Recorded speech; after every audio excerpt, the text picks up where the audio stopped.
बदली तो अब कई ऐसे चेहरे भी बदल रहे हैं जो नीतीश कुमार के करीबी हुआ करते थे। और इसी में एक नाम है पीके शाही। जी हाँ, बिहार के महाधिवक्ता पीके शाही अब इस्तीफा दे दिए हैं। नमस्कार, मैं हूं प्रियदर्शन और आप देख रहे हैं न्यूज फॉर नेशन।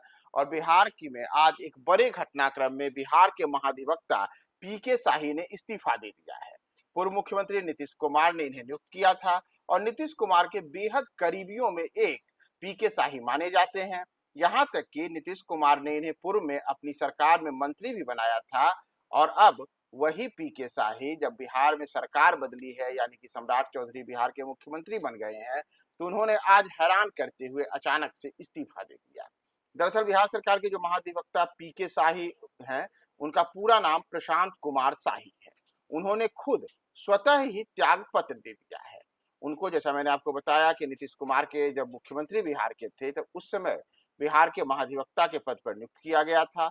और शाही ने जो अपना त्याग पत्र राज्य सरकार को भेजा है, यह ऐसे समय में भेजा है जब अप्रैल में बिहार में सम्राट चौधरी मुख्यमंत्री बने और उसके बाद आज 14 जून है, यानी कि 2 महीने सम्राट चौधरी को मुख्यमंत्री बने हुए हो रहे हैं। तो इस बीच में शाही ने अपना त्याग पत्र दे दिया है, यानी कि उन्होंने महाधिवक्ता का पद छोड़ दिया है। पीके शाही ने राज्य के विधि पदाधिकारी व कई साल तक जो अलग अलग महाधिवक्ता का जो पद होता है, उन्होंने अलग अलग समय में उन्होंने निभाया है। और साथ ही जैसा मैंने आपको बताया कि बिहार में की राजनीति में भी सक्रिय रूप से भाग लेते रहे और नीतीश कुमार ने उन्हें राज्य मंत्रिमंडल में शामिल किया था, शिक्षा मंत्री भी बनाया था। वहीं पिछली बार 16 जनवरी 2023 को नीतीश कुमार ने उन्हें बिहार के महाधिवक्ता के पद पर नियुक्त किया था। और उस समय जब तत्कालीन महाधिवक्ता ललित किशोर ने अपने पद से त्याग पत्र दिया था, तो उसके बाद प्रशांत कुमार शाही और पीके शाही की महाधिवक्ता के पद पर नियुक्ति खुद नीतीश कुमार ने की थी। तो ऐसे में बिहार के जो हम कह सकते हैं कि जो वकालत का क्षेत्र है, उसमें बिहार के सबसे बड़े वकीलों में एक नाम है पीके शाही का। और इतना ही नहीं, नीतीश कुमार के करीबियों में एक माने जाते हैं। नीतीश कुमार ने उन्हें इसके पूर्व भी महाधिवक्ता बनाया था। उसके बाद जैसे मैंने आपको बताया कि उनको राज्य का शिक्षा मंत्री का भी पदभार दिया था और बाद में फिर से महाधिवक्ता बनाया। तो नीतीश कुमार के बेहद करीबियों में एक माने जाने वाले पीके शाही के अचानक से अपना पद छोड़ने को लेने के कारण अब बिहार की राजनीति में, बिहार के सियासी गलियारे में कई किस्म की चर्चाएं हैं। विशेष करके जैसे अगर हम महाधिवक्ता का पद देखें, तो महाधिवक्ता का पद राज्य के, अगर विधि यानी कि न्यायिक क्षेत्र के दिशा में देखा जाए, तो सबसे बड़ा पद होता है।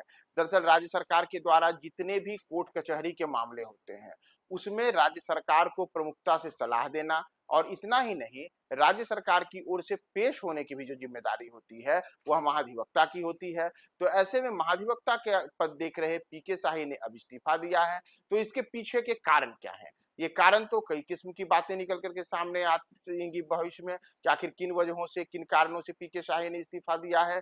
लेकिन उनका इस्तीफा ऐसे समय में हुआ है जब बिहार में सरकार बदली थी 2 महीने पहले। नीतीश कुमार ने मुख्यमंत्री का पद छोड़ा और राज्यसभा चले गए। उनकी जगह बिहार में जो सत्ता परिवर्तन हुआ, तो जदयू जो 2005 से ही राज्य में लगातार सत्तासीन थी, उसकी जगह ये पहला मौका है जब बिहार में भारतीय जनता पार्टी की सरकार बनी, सम्राट चौधरी मुख्यमंत्री बने। और सम्राट चौधरी के मुख्यमंत्री बनने हुए अब 2 महीने पूरे हो रहे हैं। और इस बीच में बिहार में ये सबसे बड़ा उलटपुलट देखने को मिला है जब बिहार के महाधिवक्ता पीके शाही ने अपने पद से इस्तीफा दे दिया है। वे त्याग पत्र देकर पद छोड़ चुके हैं। तो बिहार के सियासी घटनाक्रम पर आपका क्या मानना है? क्यों आखिर पीके शाही ने किन वजहों से इस्तीफा दिया होगा? आप क्या सोचते हैं? कमेंट बॉक्स में टिप्पणी करें और देखते रहें न्यूज फॉर नेशन।